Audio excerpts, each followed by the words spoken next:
Okay students, next topic है हमारा weight of an object on moon.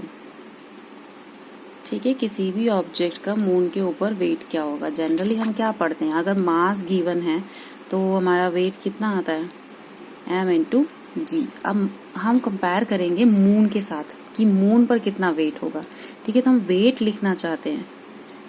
ठीक है, तो ये किसके कैसे लिखा जाएगा, फोर्स के अकॉर्डिंग लिखा जाएगा। और फोर्स हमारी कैसे लिखी जाती है, ग्रेविटेशनल पुल के अकॉर्डिंग। ठीक है, तो ग्रेविटेशनल पुल में जी हमारा कांस्टेंट रहता है। एक मास हमारा क्या लिखा जाएगा, मास ऑफ मून। ग्रेविटेशनल फोर्स क्या था हमारे पास,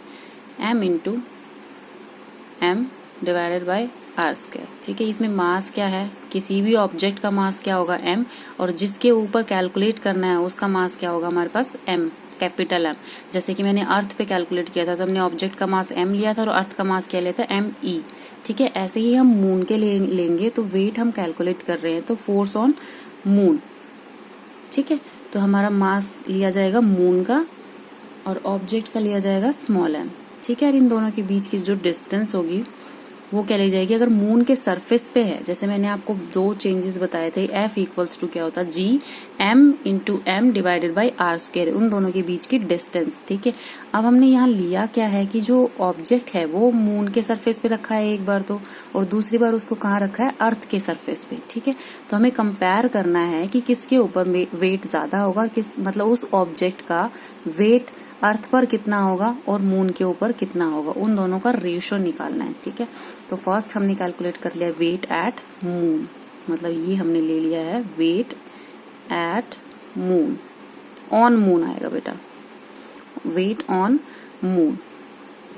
ठीक है, वेट ऑन मून अगर हम लिखेंगे तो force on moon equals to G, gravitational constant, mass of moon, mass of object and radius of moon.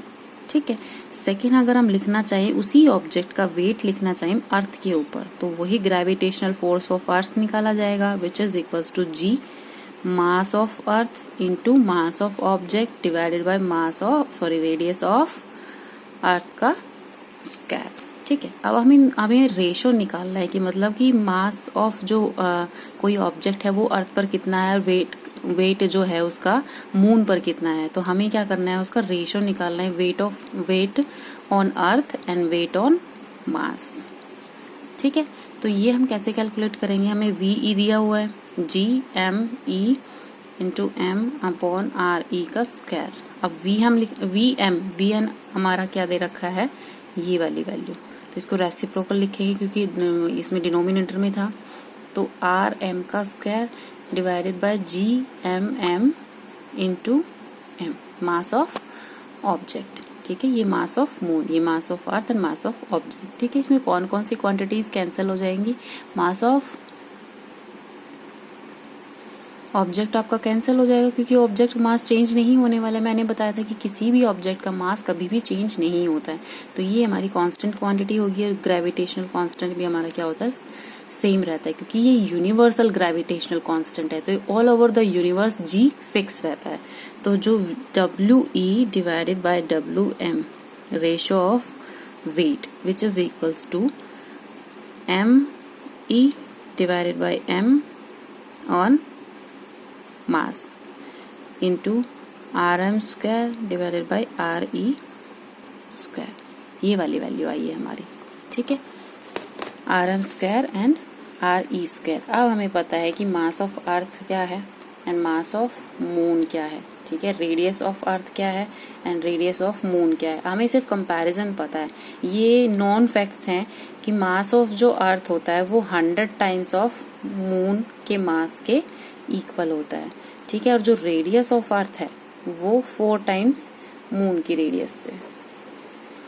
ये हमारे नॉन फैक्ट्स हैं, मतलब ये मेजर्ड वैल्यू है, फिजिक्स में कैलकुलेट की हुई है पहले से ही कि मास ऑफ अर्थ को हमने एस्टिमेट लगाया हुआ है कि 100 times of mass of moon and radius of earth equals to 4 times radius of moon. ठीक है, अब इसको सब्सटीट्यूट करेंगे हम इन वैल्यूज को,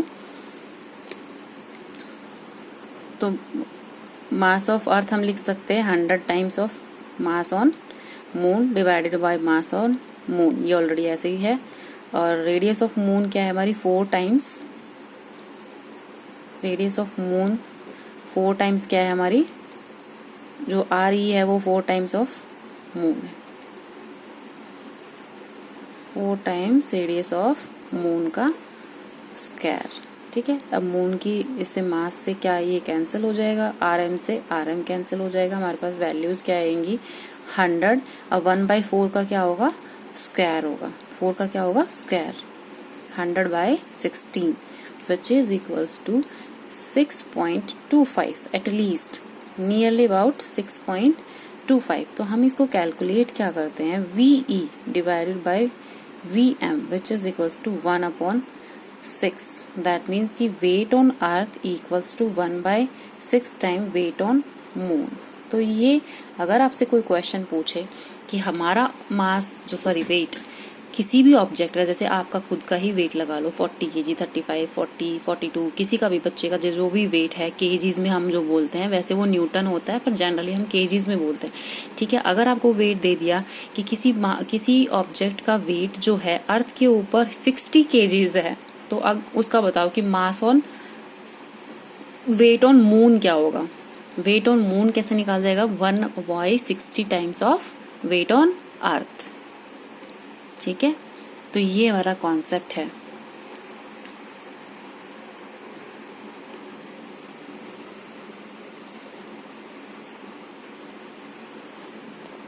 मैंने थोड़ा सा गड़बड़ कर दिया, सॉरी बच्चों। ये 1/6 नहीं आएगा ना, ये नियरली इक्वल्स टू 6 आया है। ठीक है, तो ये क्या होगा, weight equals to 6 mass weight on moon. ठीक है, कि अर्थ के ऊपर जितना वो वेट होगा उससे 6 टाइम्स मून के ऊपर होगा। ठीक है, या फिर अगर हमें मून के ऊपर वेट दे रखा हो तो अर्थ के ऊपर इस बॉडी का वेट कितना होगा,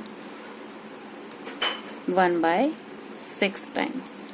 ठीक है, ये सब चीजें क्लियर हैं, ये न्यूमेरिकल्स में यूज्ड होंगी। नेक्स्ट क्लास में हम उसके बेस्ड न्यूमेरिकल्स करेंगे, और देन उसके बाद हमारा टॉपिक आएगा थ्रस्ट एंड प्रेशर। ठीक है, हम वो वाला टॉपिक डिस्कस करेंगे।